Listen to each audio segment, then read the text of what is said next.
মানব সভ্যতার ইতিহাসে বিভিন্ন সময় বিভিন্ন জনপদ অনন্য সব কীর্তি সাধন করেছে। এইসব কীর্তির নিরেট প্রমাণ হিসেবে মিশরের পিরামিড বা কম্বোডিয়ার অ্যাঙ্কর ভাট মন্দিরের মতো স্থাপনাগুলো কালের সাক্ষী হয়ে এখনও দাঁড়িয়ে আছে। সমস্যা হলো, এর মধ্যে পিরামিড বা তার নির্মাণকারী প্রাচীন মিশরীয় সভ্যতা সম্পর্কে যতটুকু জানা গেছে, এমন অনেক স্থাপনা আর তার নির্মাণকারী সভ্যতাগুলো সম্পর্কেই এখনও ততটুকু জানা সম্ভব হয়ে ওঠেনি। তাই বলে বিজ্ঞানীদের এই বিষয়গুলো সম্পর্কে আরও জ্ঞান আহরণের চেষ্টা থেমে নেই। আর তাদের সেই চেষ্টার ফলে নিয়মিত আমরা কালের গর্ভে হারিয়ে যাওয়া ওই সভ্যতাগুলো সম্পর্কে নতুন নতুন তথ্য জানতে পারছি। বর্তমান মধ্যপ্রাচ্যের জর্ডান নামক দেশে অবস্থিত এমন একটি রহস্যময় সভ্যতা সম্পর্কে আপনাদের জানাতে এই ভিডিওটি তৈরি করা হয়েছে। প্রিয় দর্শক, চলুন তবে আর দেরি না করে পেট্রা নামে পরিচিত সেই জনপদ এবং তার অধিবাসীদের অনন্য কিছু কীর্তি সম্পর্কে জেনে আসি।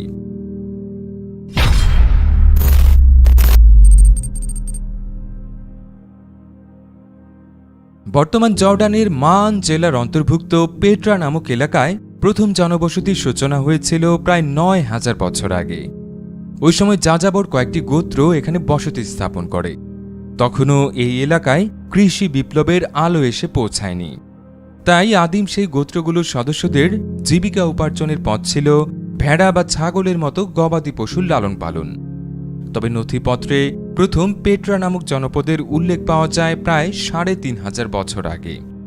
ওই সময় মিশরে ক্ষমতাসীন ফারাও এই এলাকায় নিজের নিয়ন্ত্রণ প্রতিষ্ঠার জন্য সফল এক সেনা অভিযান চালিয়েছিলেন। এরপর সেখানে নিযুক্ত প্রশাসক বরাবর প্রেরিত চিঠিতে এই এলাকার নাম উল্লেখ করা হয়। তখনও পেট্রা ও তার সংলগ্ন পাথুরে মরুপ্রধান এলাকায় বসবাসকারীরা যাযাবর হিসেবে জীবনযাপন করতেন। এরপর প্রায় ২৭০০ বছর আগে নির্মিত পেট্রার এল বিয়ারা পর্বতের চূড়ায় এডোম নামের এক জনপদের অস্তিত্ব খুঁজে পেয়েছেন বিজ্ঞানীরা। এডোমাইট নামে পরিচিত এই সভ্যতা সেখানে কয়েকশো বছর টিকেছিল। ধীরে ধীরে এই সভ্যতা নাবাটিয়ান নামক আরেকটি সভ্যতার সাথে মিশে যায়। এই নাবাটিয়ানদের বংশধররাই বর্তমানে সৌদি আরব সহ মধ্যপ্রাচ্যের বিভিন্ন দেশে সংখ্যাগরিষ্ঠ জনগোষ্ঠী হিসেবে বসবাস করছে। এই নাবাটিয়ান সভ্যতার মানুষরা তখনও যাযাবর হিসেবে জীবন ধারণ করছিল। তবে ধীরে ধীরে পশুপালনের পরিবর্তে ব্যবসায় অংশ নেওয়া শুরু করে এই সভ্যতার অধিবাসীরা। ওই সময় ভূমধ্য সাগরের উত্তর প্রান্তটা রোমান সাম্রাজ্যের অংশ ছিল, আর দক্ষিণ উপকূল মিশরীয় এবং কার্থেজীয় সাম্রাজ্যের দখলে ছিল। এই সাম্রাজ্যগুলোর সাথে ব্যাকট্রিয়া, ভারত এবং চীনের মতো প্রাচ্যীয় সভ্যতাগুলোর বাণিজ্যিক সম্পর্ক বেশ শক্তিশালী হওয়ায় প্রতি বছর বিপুল সংখ্যক ব্যবসায়ী স্থলপথে মধ্যপ্রাচ্য পাড়ি দিতেন।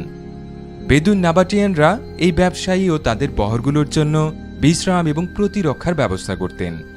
এর ফলে নাবাটিয়ান অর্থনীতি ক্রমেই শক্তিশালী হয়ে ওঠে। এই পথে পরিবাহিত পণ্যের মধ্যে কর্পূর এবং আগরের মতো সুগন্ধি দ্রব্যের চাহিদা ছিল সবচেয়ে বেশি। রোমান, মিশরীয় এবং খ্রিস্টানদের বিভিন্ন ধর্মীয় অনুষ্ঠানে এই সুগন্ধি ব্যবহার করা হতো। অর্থনৈতিক উন্নতির কল্যাণে অচিরেই আরব উপদ্বীপের উত্তর প্রান্তে নিজেদের সাম্রাজ্য প্রতিষ্ঠা করে নাবাটিয়ানরা। সেই সাম্রাজ্যের রাজধানী হিসেবে পেট্রাকে বেছে নেয় তারা। ওই সময় অবশ্য এই এলাকাটি স্থানীয়দের কাছে রেকেম বা রেকমু নামে পরিচিত ছিল। সেখানে নাবাটিয়ানরা যে শহরটি গড়ে তোলে তার জমকালো বর্ণনা সমসাময়িক গ্রিক ও রোমান পর্যটকদের লেখায় খুঁজে পাওয়া যায়। খ্রিস্টাব্দ প্রথম শতকে জোসেফাস নামক এক গ্রিক ঐতিহাসিকের বর্ণনা অনুযায়ী জাঁকজমক এবং ঐশ্বর্যের বিচারে পেট্রা ছিল পুরো মধ্যপ্রাচ্যের শ্রেষ্ঠ শহর। নাবাটিয়ানদের নিজস্ব সংস্কৃতি থাকলেও লেখার জন্য তারা ওই সময় মধ্যপ্রাচ্য জুড়ে প্রচলিত অ্যারামাইক বর্ণমালা ব্যবহার করতেন। এই বর্ণমালা থেকেই পরবর্তী সময়ে হিব্রু এবং আরবির মতো ভাষাগুলোর বর্ণমালা তৈরি করা হয়। ধর্মীয় বিশ্বাস হিসেবে নাবাটিয়ানরা পাথরের পুজো করতেন। মন্দির হিসেবে নাবাটিয়ানদের মধ্যে পাথরের তৈরি বাক্স সদৃশ স্থাপনা ব্যবহার করতেন। এই স্থাপনাগুলোকে কেন্দ্র করে ঘড়ির কাঁটার বিপরীতে প্রদক্ষিণ করা ছিল তাদের অন্যতম ধর্মীয় আচার। ১০৬ খ্রিস্টাব্দে নাবাটিয়ান সাম্রাজ্য রোমানদের দখলে চলে যায়। তারা বর্তমান সিরিয়ার দক্ষিণ দিকে অবস্থিত বিস্তীর্ণ এলাকাটির নাম রাখে অ্যারাবিয়া পেট্রাইয়া। রোমান এই প্রদেশের রাজধানী স্থাপন করা হয় পেট্রা শহরে। এরপর খ্রিস্টাব্দ দ্বিতীয় শতকে পেট্রা থেকে বর্তমান সিরিয়া এবং তুরস্কের উপর দিয়ে সরাসরি রোম পর্যন্ত একটি মহাসড়ক তৈরি করা হয়। এ সময় পেট্রা শহরটি গুরুত্বপূর্ণ বাণিজ্যিক কেন্দ্র হিসেবে ভূমিকা রাখার পাশাপাশি রোমান সম্রাটদের অবকাশ যাপন কেন্দ্র হিসেবেও ব্যবহার করা হতো। 130 খ্রিস্টাব্দে রোমান সম্রাট হ্যাড্রিয়ান এই শহরে বেশ কিছুদিন বসবাস করেছিলেন। তার সভাসদদের বর্ণনায় পেট্রার রাজকীয় কোষাগার ভবন এবং কৃত্রিম হ্রদ সংলগ্ন বিলাসবহুল উদ্যানের কথা পাওয়া যায়। খ্রিস্টাব্দ 3য় শতকে এসে পেট্রার গুরুত্ব ধীরে ধীরে কমতে থাকে। ততদিনে স্থলপথ ব্যবহারকারী বণিকদের কাছে পেট্রার উত্তরে অবস্থিত বর্তমান সিরিয়ার পালমাইরা শহরটি বেশ আকর্ষণীয় হয়ে উঠেছিল। তাছাড়া সমুদ্র এবং নৌপথে পণ্য পরিবহনে খরচ অনেক কম হওয়ায় স্থল বাণিজ্যের পরিমাণও বেশ কমে গিয়েছিল। পেট্রার কফিনে শেষ পেরেকটি ঠুকে দিয়েছিল মহাশক্তিশালী এক ভূমিকম্প। প্রায় 1700 বছর আগে 363 খ্রিস্টাব্দের ওই ভূমিকম্পে পেট্রার অধিকাংশ বসত ভিটা বিধ্বস্ত হয়। এর 400 বছরের মধ্যে বইয়ের পাতার বাইরে পেট্রার অস্তিত্ব পুরোপুরি বিলীন হয়ে যায়। এরপর প্রায় 1000 বছর আরবের মরু এলাকায় এক ঐশ্বর্যময় শহরের বর্ণনা পড়ে মানুষ তার রূপকথা ভেবে এসেছে। তবে অষ্টাদশ শতকে ইউরোপিয়ান পরাশক্তিগুলো বিশ্বের বিভিন্ন প্রান্তে উপনিবেশ স্থাপন শুরুর পর এ ধরনের পৌরাণিক স্থানগুলো আবিষ্কারের হিড়িক পড়ে যায়। এর ধারাবাহিকতায় জোহান লুডউইগ বুরকার্ড নামে সুইজারল্যান্ডের এক অভিযাত্রী 1810 সালে পেট্রা শহর আবিষ্কারে অভিযান শুরু করেন। প্রায় 2 বছর আরব বেদুইনদের সাথে একজন মুসলিম ব্যবসায়ীর ছদ্মবেশে বসবাস করার পর অবশেষে জোহান তার অভীষ্ট লক্ষ্যের সন্ধান পেয়েছিলেন। 1812 সালে তিনি পরিত্যক্ত পেট্রা শহরটি আবিষ্কার করেন। জোহান লুডউইগের আঁকা ছবি এবং বর্ণনা পশ্চিমা গবেষকদের মধ্যে এই শহরটি সম্পর্কে তীব্র আকর্ষণ সৃষ্টি করে, যার সুবাদে পেট্রা নিয়ে বিস্তর গবেষণা শুরু হয়। গত 2 শতক ধরে তাদের সেই গবেষণায় পেট্রা শহরটি সম্পর্কে অনেক চমকপ্রদ তথ্য বেরিয়ে এসেছে। 264 বর্গ কিলোমিটার বা 102 বর্গ মাইল এলাকা জুড়ে বিস্তৃত এই শহরে প্রত্নতাত্ত্বিকরা কৃত্রিম একাধিক হ্রদের সন্ধান পেয়েছেন। এই হ্রদগুলোর চারপাশে সাজানো বাগানের অস্তিত্ব খুঁজে পেয়েছেন তারা।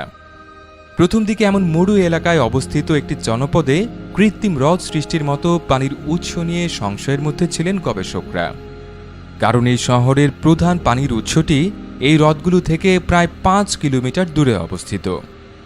পরে অবশ্য ওয়াদি মুসা নামক এই ভূগর্ভস্থ ঝর্ণা থেকে হ্রদগুলো পর্যন্ত পানি নিয়ে আসার জন্য সুসজ্জিত সরবরাহ ব্যবস্থার নমুনা উদ্ধার করেন তারা।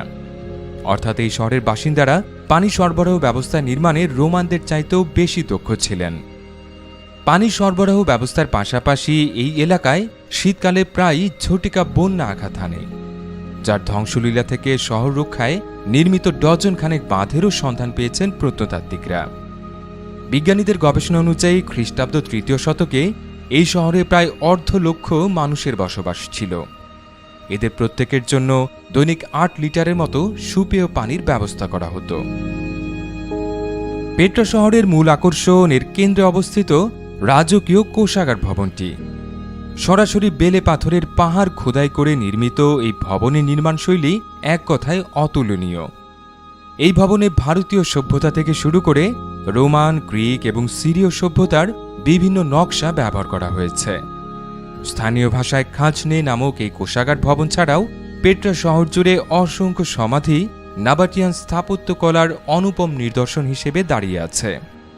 এই সমাধিগুলো কোষাগার ভবনটির মতো সরাসরি বেলে পাথরের পাহাড় খোদাই করে তৈরি করা হয়েছে।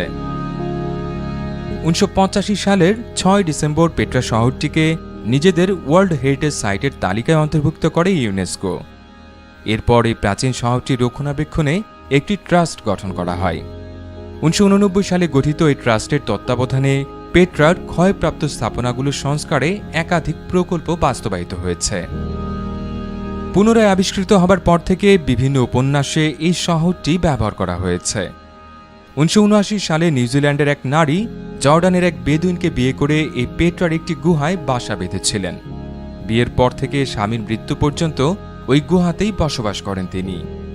নিজ দেশে ফিরে ওই নারী ম্যারেজ টু আ বেদুইন শীর্ষক জনপ্রিয় একটি বই লিখেছিলেন। সাহিত্যের পাতার মতো বেশ কিছু জনপ্রিয় চলচ্চিত্রেও স্থান পেয়েছে পেট্রা। এর মধ্যে ইন্ডিয়ানা জোন্স, এবং ট্রান্সফরমারের মতো মুভি সিরিজগুলো উল্লেখযোগ্য। সাহিত্য এবং চলচ্চিত্রের পাশাপাশি পর্যটন কেন্দ্র হিসেবেও পেট্রা বেশ জনপ্রিয়। এই জনপ্রিয়তার সুবাদে 2007 সালে ইন্টারনেটে আয়োজিত এক জরিপে মানব নির্মিত সপ্তাশ্চর্যের তালিকায় স্থান করে নেয় এই শহরটি। 2019 সালে প্রায় 11.5 লাখ পর্যটক এই শহর ভ্রমণ করেন।